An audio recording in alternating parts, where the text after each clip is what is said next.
Ang kwento ni Tomby.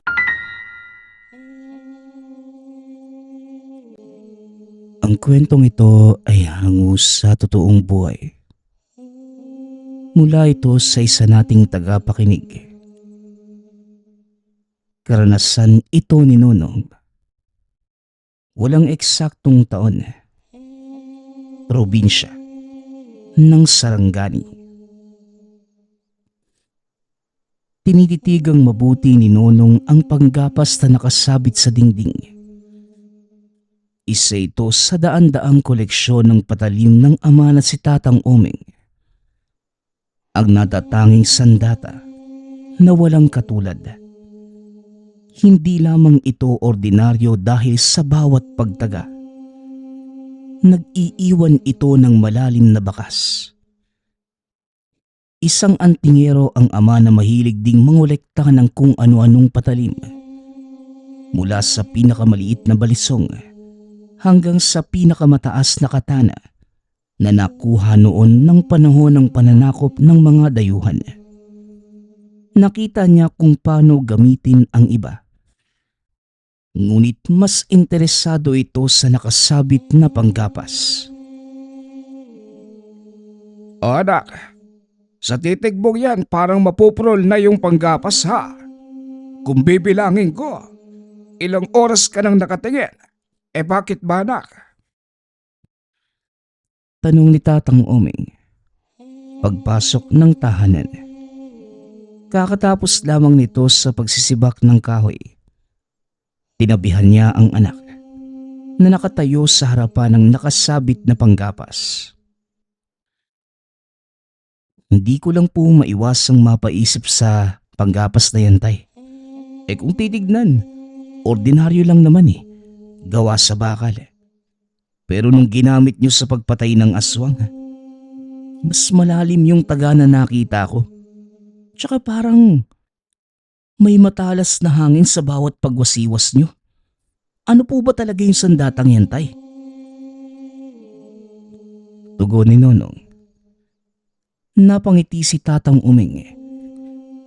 Napatingin na rin sa nakasabit na panggapas. Mahabang kwento kung itatanong mo anak. Pero bibigyan kita ng kaunting impormasyon tungkol dito. Ito ang unang panggapas na bigay kay Lolo Indomo ng kanyang lolo na isa ring antingero. Marami siyang alam tungkol sa iba't ibang patalim. Naging panday rin kung minsan.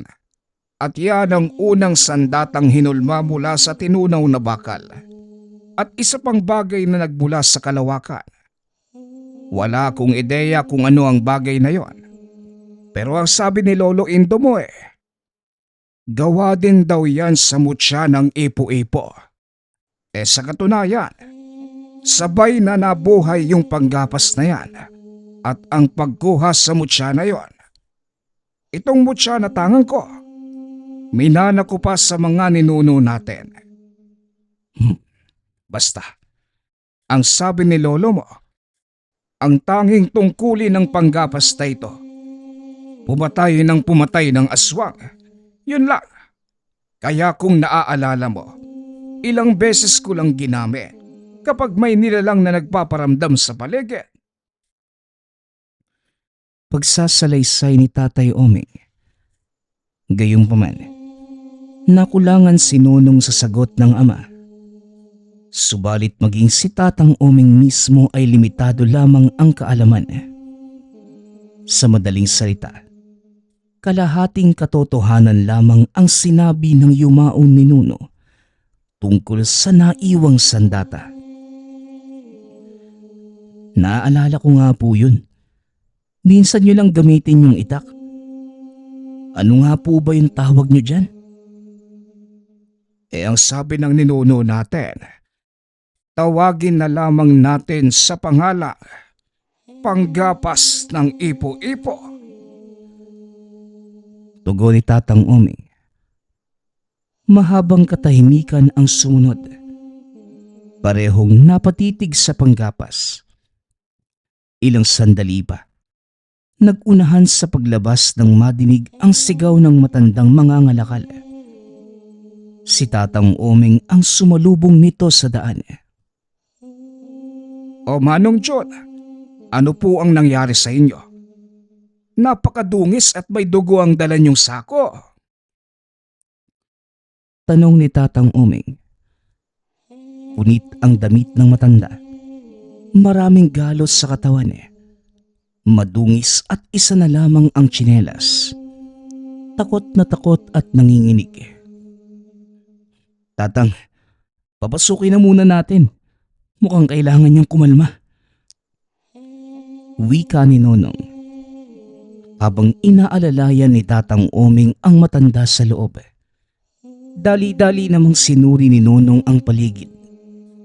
Alam niya na sa tuwing sasadya ang mangangalakal sa kanila, isa lamang ang ibig sabihin. Nang wala namang mapansing kakaiba, pumasok sa loob at nakinig sa usapan. Manong, ilang araw ko rin kayong hindi nakita ha.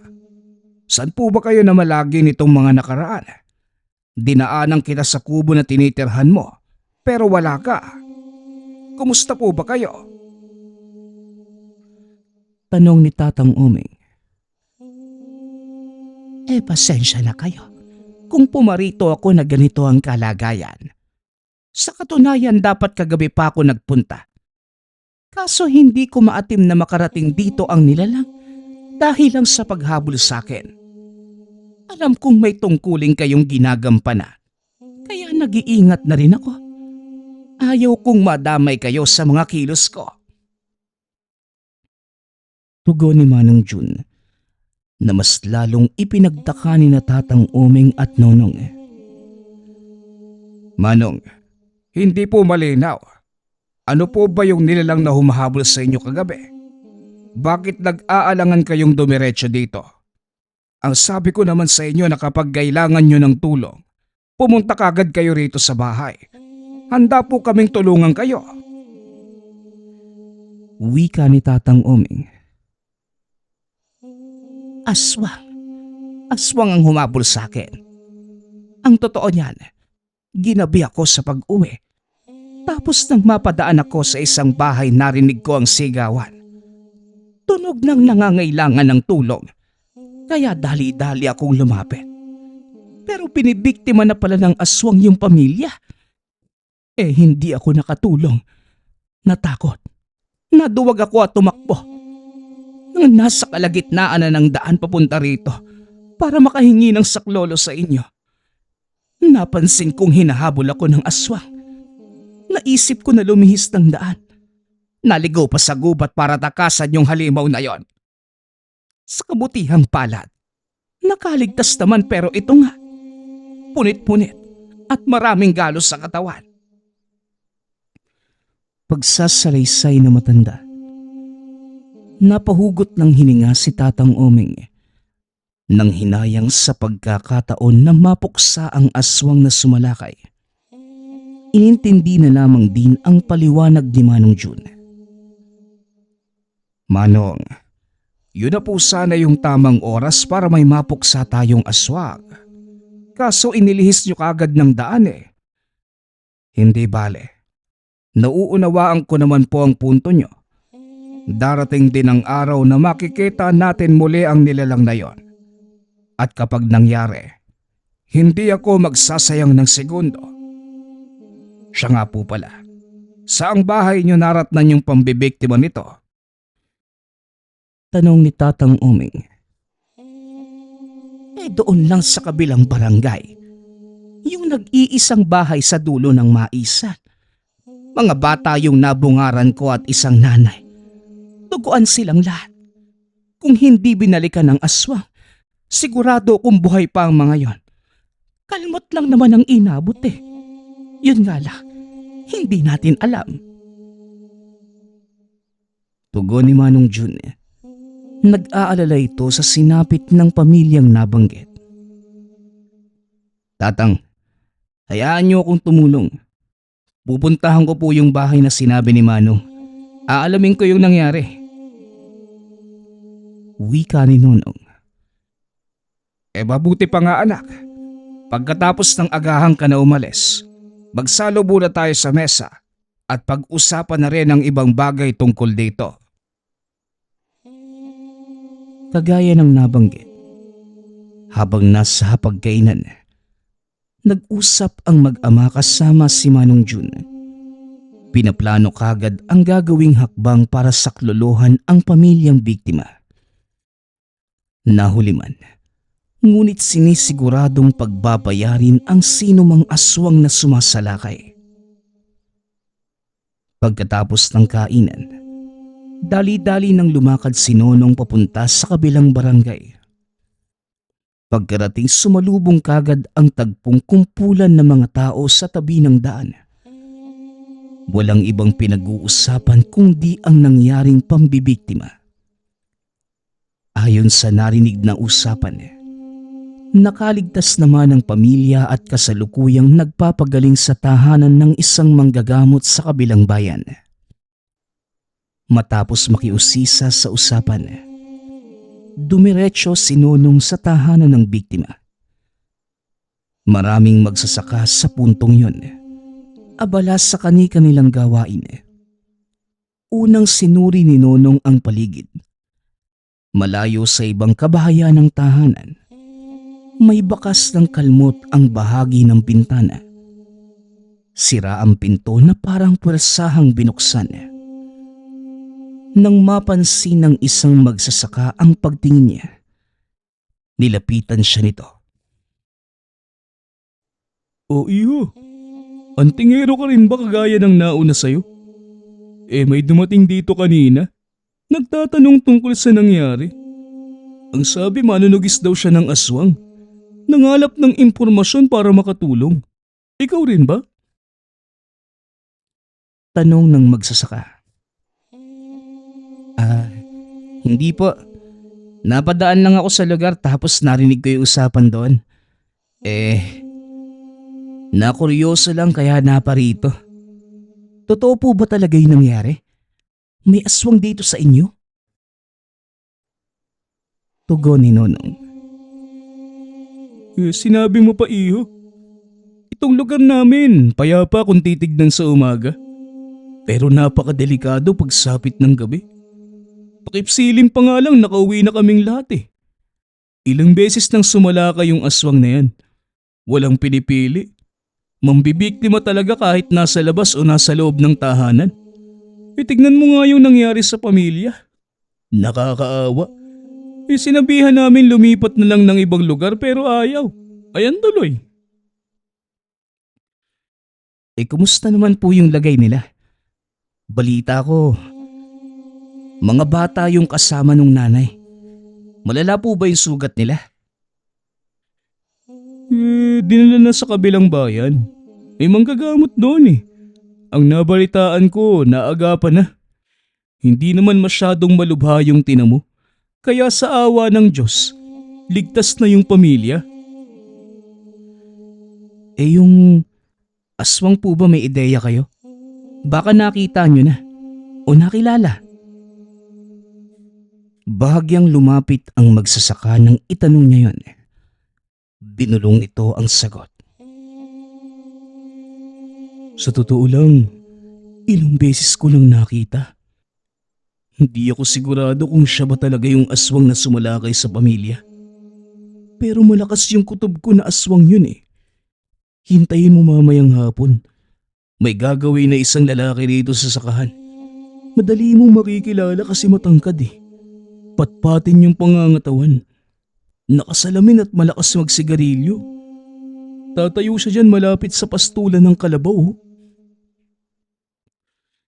Wika ng magsasaka.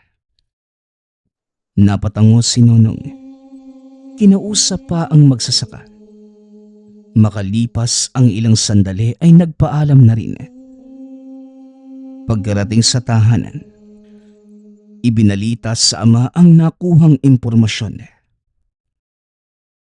Kung ganun ba, matagal na palang minamanmana ng aswang ang pamilya. Mamayang hapong kamo, ako mismo ang pupunta doon mamaya. Malalaman din natin.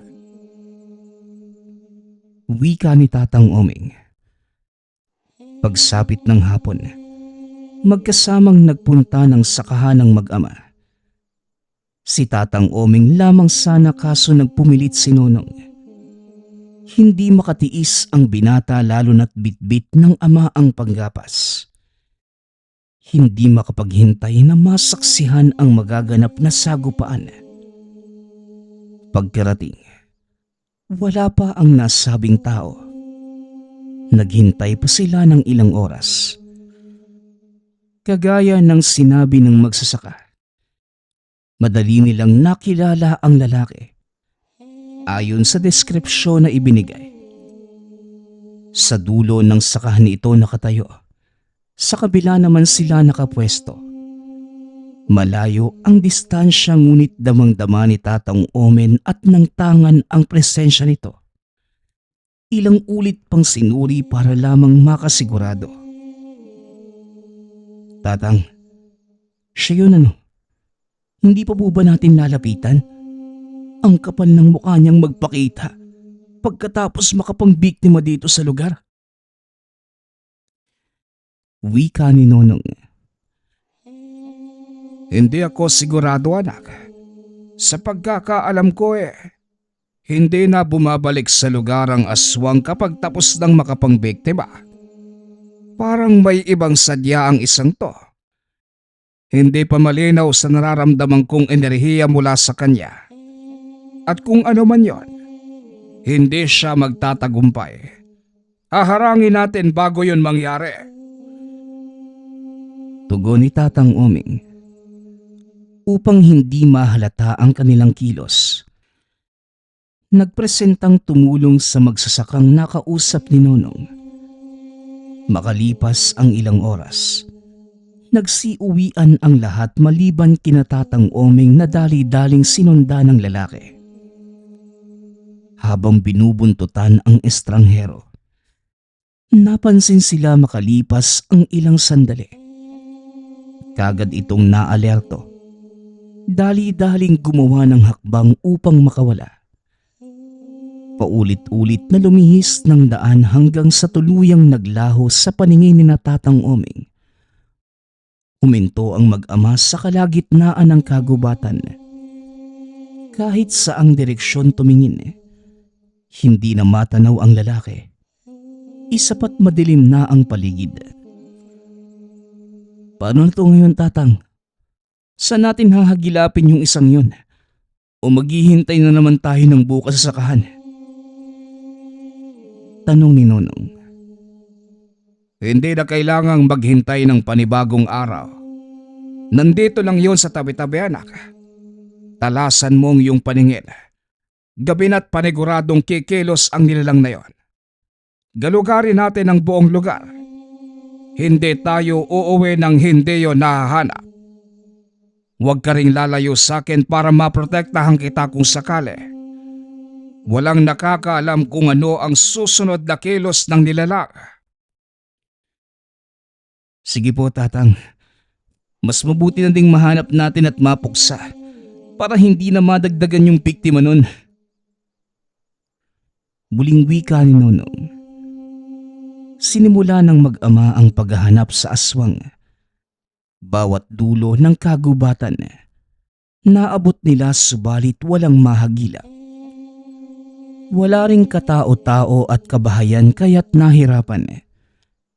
Hindi rin nagbigay ng senyales ang tanga na mutya.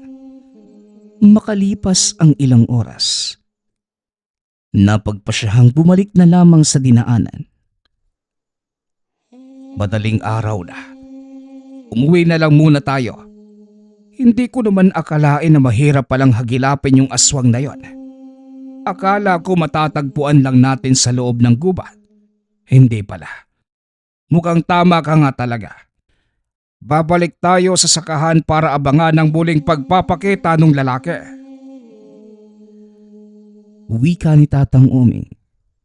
Nangihinayang ito sa pagkakataon. Napatango na lamang din si Nonong. Binaybay ang daan pabalik ng tahanan.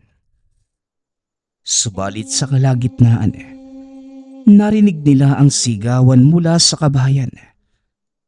Dali-dali silang lumapit upang sumaklolo Pagkarating doon, walang ibang salitang namutawi sa bibig ng mga tao kundi aswang. Tulungan niyo kami. Anak kong buntis. Pero aswang. Inaaswang yung anak ko. Tulungan niyo kami. Wika ng isang manang na buhat-buhat pa ang paslit na po, palabas ng tahanan, habang inaalalayan naman ang babaeng nagdadalang tao. Kagad tumulong si Nonong. Inilipat sa kabilang bahay ang mga ito. Kakilala lang din kaya pinatuloy. Samantala, dumiretso si Tatang Omeng sa loob ng tahanan. Sinuring mabuti ang loob at nakita ang bakas ng kalmot sa bubong. Tagpi-tagping nipa lamang kaya madaling masira. Nang wala nang ibang napansin, lumabas upang doon naman tumingin. Tatang, may napansin akong gumalaw sa bahaging yun. Naaninag ko eh. Anino lang kaya hindi ako sigurado. Pero malay natin aswang pala yun. Wika ni Nonong. O sige anak, susundan ko. Dumito ka muna at yung buntis bantayan mo. Samahan mo sila. Saka ito, saka mo lamang gagamitin kung kinakailangan. May basbas yan kaya pwede nang ilaban. Tugon ni Tatang Omeng, kasabay ng pag-abot ng balisong sa anak. Pagkatapos ay dali-daling sinundan ang dinaanan ng aswang. Bumalik si Tatang Omeng sa kagubatan. Sa puntong ito may bakas ng nilalang sa paligid. Tinalasan ang paningin at pang-amoy upang masundan ang samyo ng halimaw. Hindi nga siya nagkamali ng pagkilala. Dahil parehong-pareho ang amoy ng estranghero sa sakahan at ngayon, hinugot na nito ang panggapas. Naghanda sa posibleng paglitaw nito. Habang humahakbang ay siya namang paglakas ng alingasaw. Hindi na rin mapirme ang tangan, maging ang hawak na patalim. Naglalabas na ng mainit na hangin. Huwag ka nang magtago. Nasundan na kita. Mas mabuti pang lumabas ka na at magharap tayo. Nabiktima mo na ang pamilya doon sa taniman. Kagabi lang yon. Tapos ito ka na naman. Naghahanap muli ng dadalihin. Ganyan ka ba talaga kahayok sa laman ng tao? Halika, harapin mo ko! Paghamon ni Tatang Omeng habang tumitingin sa paligid. Kagad sinundan ng tingin ng mabilisan ang pagdaan ng malaninong hubog. Paulit-ulit, namalaya na lamang ni Tatang na nagdurugo na ang balikat. May bakas ito ng kalmot. Hindi naman siya nasaktan o nakaramdam ng hapde. O ano? Ganyan ka ba kaduwag? Puro ka lang pagtatago. Puro pagnanakaw ng atake. Kung lumabas ka tumarap dito, kahalimaw mong nilalang tapos naduduwag ka. Ang lakas pa ng loob mo na maghasik sa mga taong walang kalaban-laban. Ngayon na may naghahamon na babahag yung sungay mo. Sungay lang muna. Wala ka namang buntot. Wika ni Tatang Omeng. Tinalasan pa niya ang paningin. Madilim ang paligid at hindi madaling aninagin ang mga bagay-bagay sa tabi. Pwera na lamang kung gagalaw. Ilang sandali pa, may puwersang bumangga sa kanya. Natumba ngunit kagading bumangon. Sinundan pa ito ng sunod-sunod na pagkalmot. Hindi lamang nakalaban dahil biglaan ang atake. Akala mo siguro madadaan mo ko sa ganyan ano? Magdamag mo man akong kalmutin. Hindi ako mamamatay. Uy! Ikaw ha! Maiksi lang ang pasensyang bitbit ko ngayon. Kaya lumabas ka na at magtuos tayo ng harapan. Wika ni Tatang Oming. Subalit patuloy lamang sa pag-atake ang nilalang. Walang balak na lumitaw. Kaya pinag-aralan ni Tatang Oming ang galaw nito. Nang matansya ay siya naman ang sumugod. Tangkang titira ng kalmot ang aswang nang pasimpleng hawakan ni Tatang sa kamay. Pagkatapos ay malakas na sinikburaan. Tumilapon ang nilalang. Gulat na napatingin. Ngunit madali namang nakabawi. Sumugod ito. Kalmot ng kalmot. Sumunggab sa likuran sabay kagat. Nang nakasampa na ito sa likod ni Tatang Oming, hinawakan sa ulo sabay bagsak sa lupa. Tinaga na rin subalit nakailag. Muling sumalakay ang aswang. Nagpaula ng kalmot. Sa puntong ito ilang beses nang tumilapon si Tatang at medyo hirap na rin sa pagsugod. Depensa na lamang ng depensa. Aba, ibang klase rin ang isang to. Bautak, alam na lamang ginagawa. Wika ni Tatang Oming. Pasimple niyang pinunasan ang dugo sa ilong. Tumayo muli sabay dampot ng nabitawang panggapas. Sa pagkakataong yun, walang takot na humarap sa kanya ang aswang. Nakatayo ito sa unahan. Masamang-masama ang titig habang umaangil. Alisto naman si Tatang Oming. Hindi nagpakampante dahil may pambihirang lakas din ang kalaban. Hinintay niya ang muli nitong pagsugod. Ngunit lumipas na lamang ang ilang sandali. Nakipagtitigan na lamang ito. Nagtataka siya kaya nagsalita na. Sandali, huwag mong sabihin natatakot ka sa sandata ko. Huwag naman. Hindi magiging maganda ang labang kung ganyan ka. Ano? Huwag mong sabihin hanggang doon na lang ang kaya mong gawin. Panghas ka kung umatake kanina. Tapos ngayon tatayo ka na lang. Naubos na ba ang lahat ng tapang mo? Tanong ni Tatang Oming. Hindi nakaligtas sa kanya ang paulit-ulit na pagsulyap ng aswang sa hawak na panggapas at tangan na mutyang nakasabit sa leeg. Ilang sandali pa. Napansin ito ang malakas na hangin nagsimulang manalaytay sa patalim. Kitang-kita kung paano tinabla ng pangamba ang nilalang.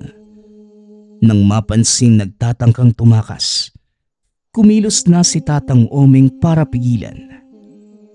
Gamit ang bilis at likse. Sinugod niya ang nilalang. Kasalukuyan pang nilalamon ng takot kaya hindi napansin ang pag-atake. Diretsyong tinaga. Tumagos sa katawan ng panggapas. Nanlaki na lamang ang mga mata ng aswang matapos na malayan ang nangyari. Dali-dali itong hinugot at saka paulit-ulit na winasiwas at tinaga ng tinaga. Umandusay ang aswang. Nangingisay habang nananalaytay sa katawan ang malahanging puwersa ng sandata. Tinitigan lamang ito ni Tatang Oming habang nag-aagaw buhay. Ang tagal mo namang balagutan ng hininga. Ilang sandali na ang lumipas sa. Mamatay ka na, hoy. Doon din naman yung patutunguhan mo eh. Huwag ka nang kumapit dahil wala ka nang kawala ngayon. Ang dami mo nang nagawang kasalanan. May gana ka pang lumaban para mabuhay. Tama na. Mamahinga ka na sa kabilang buhay. Wika ni Tatang Oming. Sabay taga ng paulit-ulit sa nilalang. Sa pagkakataong to, nalagutan din ng hininga. Ayan, tumigil na din. Mula sa pagkakataong to, wala ka nang mabibiktima pa. Ilang buhay kaya ang ninakaw mong halimaw ka? Ang daming inosenteng nadamay dahil sa kagaya mong nilalang.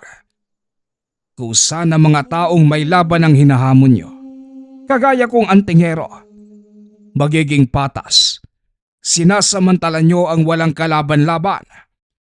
Mabuti na lang alisto si Manong John at naibalita sa akin kagad ang nangyari. Mabutit namatay ka na. Wika ni Tatang Oming sa nakahandusay na nilalang. Pagkatapos, sinigurado niyang mawawasak ang katawan nito. Hindi palapit sa ilog at tama namang merong balsa sa tabi. Sinakay saka sinilaban. Naghintay pa ng ilang oras at saktong nasunog ang kabuuan bago pinaanod sa rumaragasang tubig. Hinatid ito ng tanaw at nang hindi na makita. Umalis na sa lugar. Bumalik si Tatang Oming sa kabahayan kung saan sinaklolohan ang pamilya ng isang buntis. Unang sumalubong ang anak na si Nonong. Bahagya ng maliwanag ang paligid dahil madaling araw na. Kumusta po, Tatang? Ayos lang po ba kayo? Yung aswang nahuli niyo po ba? Lahat kami rito naghihintay. Hindi maiwasang mag-alala eh.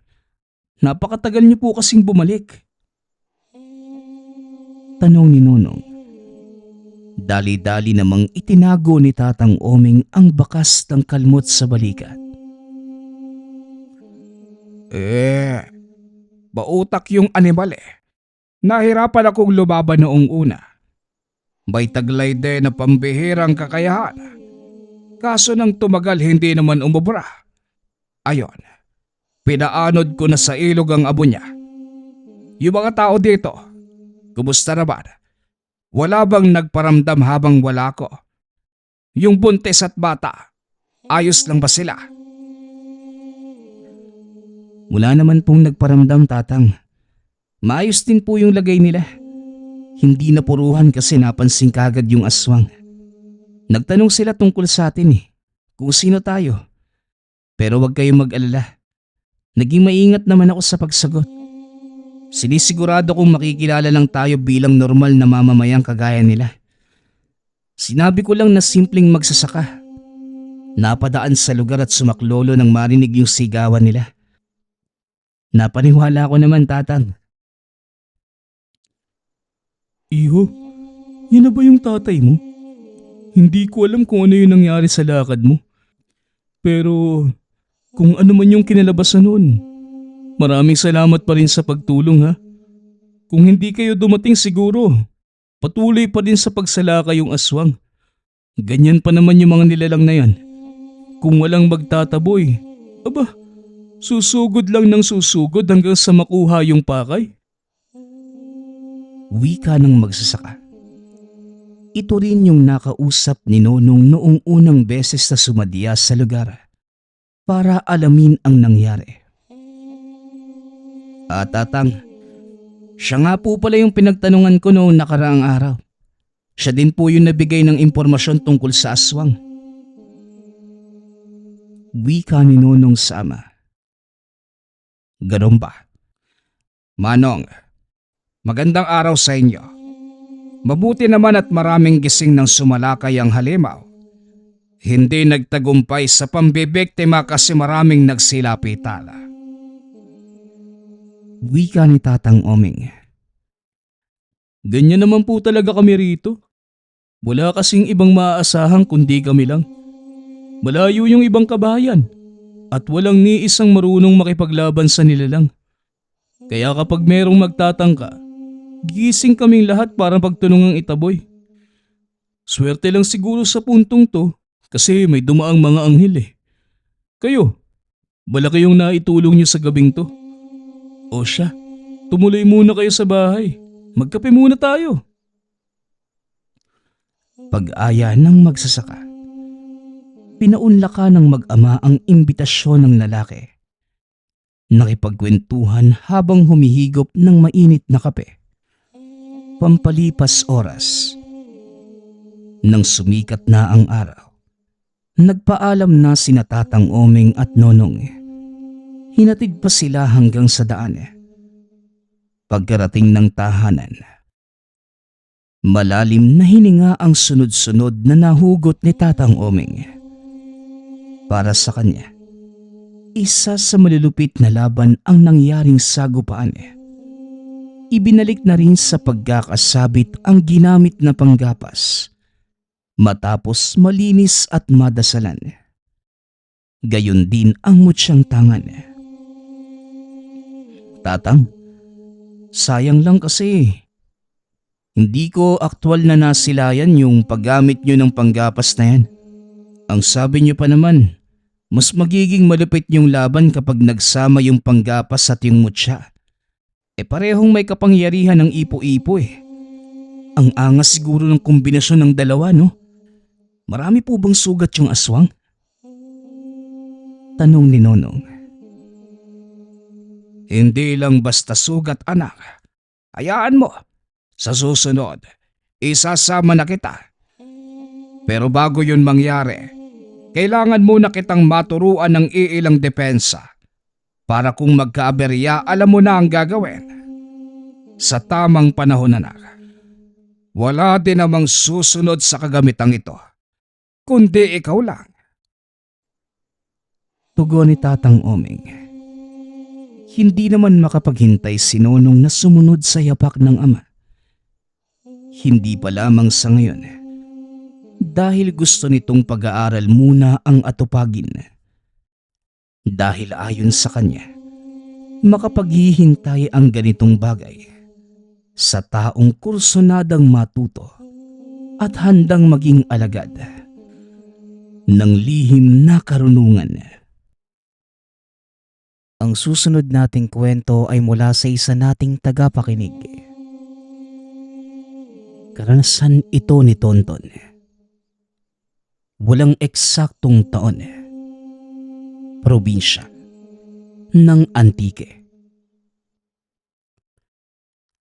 Dalawa silang magkapatid.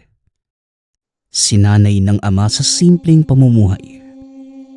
Maagang naulila sa ina, kaya ito na lamang ang tanging nakakasama sa isla. Mas pinili ng ama na malayo sa mundong mapanghusga. Isang islang malapit sa dagat at pangingisda ang pangunahing ikinabubuhay ng pamilya.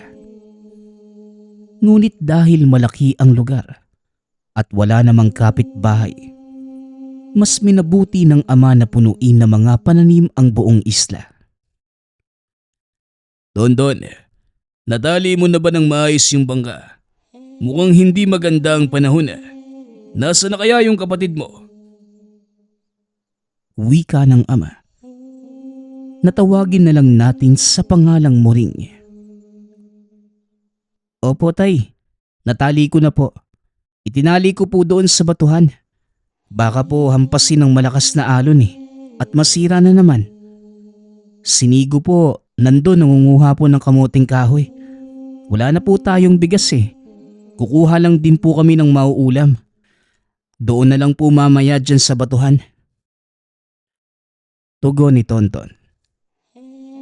Sige na, tulungan mo na lang yung kapatid mo doon.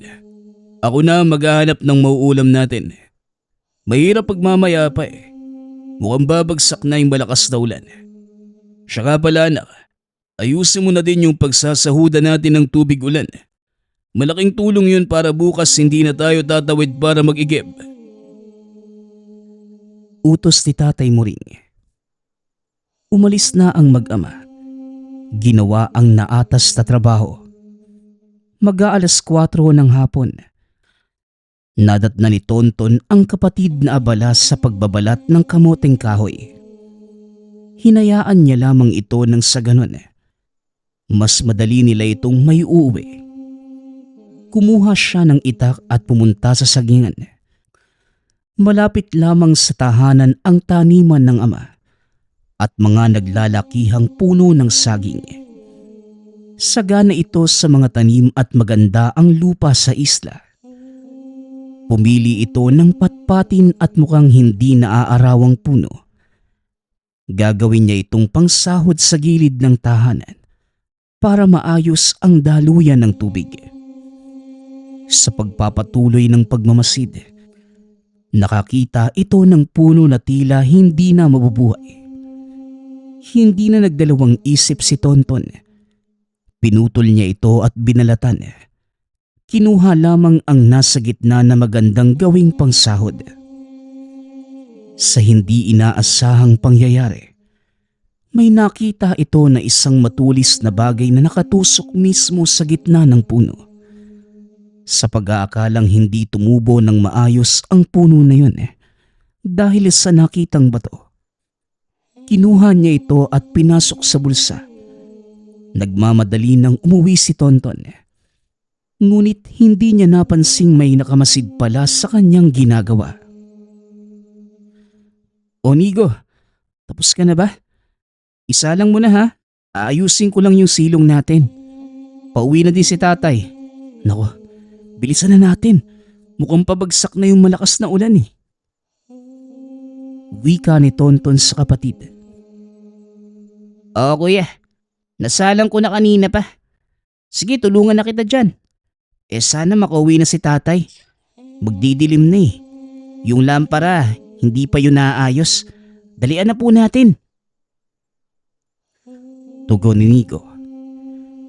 Nagtulungan silang matapos ang gawain at ilang minuto ang lumipas. Dumating ang ama na may bitbit na sari-saring lamang dagat. Bumagsak na din ang malakas na ulan. Sobrang lakas na tila galit ang langit dahil sa pinapakawalang napakalakas at napakadaming tubig. Kasabay pa ng pagkulog at pagkidlat. Nasa loob na ng tahanan ang mag-ama. Tahimik na pinagsasaluhan ang pagkaing inihain at biyaya ng kalikasan. Hindi na nakapag-aral ang dalawa. Ngunit ganun pa man, tinuruan sila ng ama na maging mabuting tao. Lingid sa kalaman ng lahat ang mangyayari ng mga oras na yun. Sa hindi malamang dahilan, biglang gumuhit ang malakas na kidlat. Tumagos ito sa dingding kaya hindi na natapos ang pagkain. Tumayo na ang tatlo sa mesa. Babakin langit. Mga anak, may demonyo. May hinahabol ang kidlat. At kung ano man yon, sana wag naman dito sa pamamahay natin. Wika ni Tatay Moring. Tay, nakakatakot naman po yun. Mabuti na lang hindi tumama sa atin. Tugon ni Tonton. Oo, pero kailangan nating mag-ingat. Lalo na ikaw, Tonton. Kumuha ka ng uling sa kusina. Padali ka! Utos ni Tatay Moring. Ayon sa pamahiin, kung marami kang puyo o yung tinatawag na alipuros sa katawan, lalo na sa noo, kailangan mo itong tabunan ng telang itim o hindi kaya lagyan ng uling. Madalas itong nagiging sanhi kung bakit hinahabol ng kidlat o natatamaan ng kidlat ang isang tao.